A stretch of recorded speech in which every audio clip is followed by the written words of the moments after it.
اختیار دیا ہے کہ جب تک مال واپس نہیں ہوا ہے ادائیگی میں تاخیر جائز ہے. آپ نے مال دیا ہے قرض 2 سال یا 4 سال بعد واپس ہوگا، پہلے نہیں ہوگا، تو 2 سال اور 4 سال کی زکوٰۃ بدستور آپ پر فرض ہے، لیکن اس کے بعد میں دینے کی اجازت ہے جب مال ہاتھ آ جائے. زکوٰۃ پیشگی بھی دینا جائز ہے کہ ایک آدمی اس رمضان کو آنے والے سال کی زکوٰۃ دے سکتا ہے. فاستبقوا الخیرات، نیکی کے کاموں میں آگے بڑھنا بہتر ہے. زکوٰۃ دینے میں قصداً تاخیر کرنا بغیر کسی وجہ کے مکروہ اور ناجائز ہے. فقراء اور مساکین گریبان پکڑیں گے.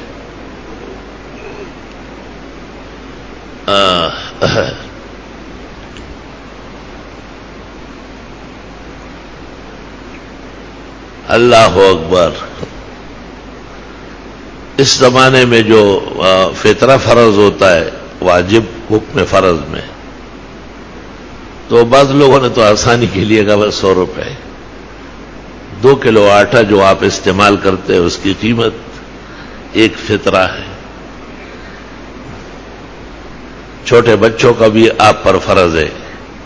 بیوی اگر صاحب نصاب ہے تو وہ دے. اسی طرح بالغ اولاد کا اگر اپنی پونجی اور موڑی ہے، ورنہ بالغ اولاد یا بیوی کا خاون پر اولاد کا باپ پر فطرہ واجب نہیں.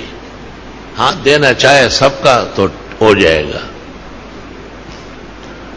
لیکن فطرہ اپنی طرف سے اور نابالغ اولاد کی طرف سے دینا واجب ہے. ان اولاد صغار. ہمارے بزرگوں نے کہا ہے کہ گندم کے اعتبار سے 80 روپے بنتے ہیں، اور کھجور کے اعتبار سے، جو کے اعتبار سے 140 بنتے، اور کھجور کے اعتبار سے شاید 240 یا 300 بنتے، اور کشمش کے حساب سے 1330 بنتے ہیں. کشمش بھی چھوٹا بڑا اچھا گٹھیا مختلف ریٹ پہ ہوگا. رسول اللہ صلی اللہ علیہ وسلم کے زمانے میں تو صاع من زبیب، 1 صاع کشمش دیا جاتا تھا، او صاع من تمر، یا 1 صاع کھجور، او صاع من بر، بلکہ گندم اور جو بھی 1 صاع. لیکن معاویہ رضی اللہ تعالیٰ عنہ کے دور اقتدار میں گندم روم سے منگوایا گیا اور بہت مہنگا پڑ گیا. صحابہ سے مشورہ کیا، سب نے فتوی دیا کہ صاع کی جگہ نصف صاع کافی ہے. صاع کہتے ہیں 3.5 کلو کو، تو نصف صاع ہو گیا 2.25 کلو. احتیاطاً 2 کلو کا حساب لگتا ہے. جو آٹا یا گندم آپ استعمال کرتے اس کی قیمت 1 فطرانہ ہے. بہتر ہے کہ کھجور کا حساب دے، اور بہتر ہے کہ کشمش کا حساب دے، تاکہ اس بہانے فقراء اور مساکین کو زیادہ رقوم مل جائے. سب لوگ آٹے کا حساب دے رہے ہیں، سب لوگ گندم کا، تو سہولت تو ہے لیکن چیزیں کم آ رہی ہیں. 1330 فی فرد دے، کتنی بڑی بات ہے، اور 80 روپے دے، کتنا بہت فرق ہو گیا. تو جنہیں اللہ تعالیٰ نے خزانے دیے ہیں، توفیق دی ہے، خرچ کرنے والا مزاج بھی دیا ہے، وہ اعلیٰ قسم کے کشمش کا ریٹ معلوم کرے اور پھر اپنا فطرانہ اس کے مطابق ادا کر لے. جو متوسط درجے کے لوگ ہیں وہ کھجور کا معلوم کرے، جو ان سے کے بعد ہے وہ جو کا ریٹ معلوم کرے. یہ سب چیزیں 3.5 کلو ہوگی. صرف گندم یا اس کا آٹا وہ 2.25 کلو ہوگا. وہ اس لیے کم پڑتا ہے کہ سب صاع ہے. صاع مانا 3.5 کلو. او دقیقاً او سویقاً من برن، تو وہ نصف صاع ہے. وہ کم پڑتا ہے۔ بہرحال علماء دین کا تو فتویٰ ہے کہ ایک آٹا اور ایک گندم کا اعتبار صحیح ہے، کوئی شک نہیں۔ فتویٰ ہم سب پر لاگو ہے اور ہم سب فتوے کے پابند ہیں۔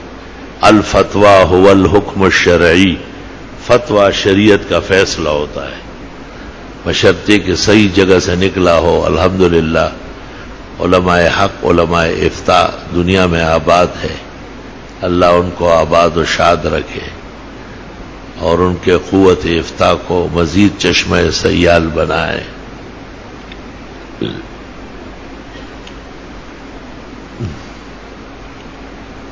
زکوٰۃ یا فطرے کا مصرف مستحق مسلم ہے، عاقل بالغ ہونا شرط ہے۔ مجنون کو زکوٰۃ نہیں دی جا سکتی ہے اور نابالغ کو زکوٰۃ نہیں دی جا سکتی ہے،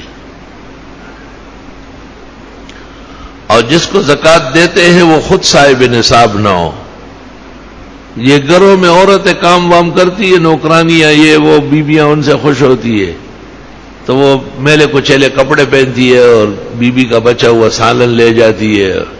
بیوی ان کو کپڑا دے کر، ان کے پاس سونا ہوتا ہے، گھر میں سونا رکھا ہوا ہے، تو سونا اگر ان کے پاس ہو تو ہمارے زمانے کے مولوی صاحبان تو کہتے ہیں 1 تولہ سونا بھی 52.5 تولے چاندی سے بڑھ کر قیمت ہے، اس پہ زکوٰۃ آتی ہے۔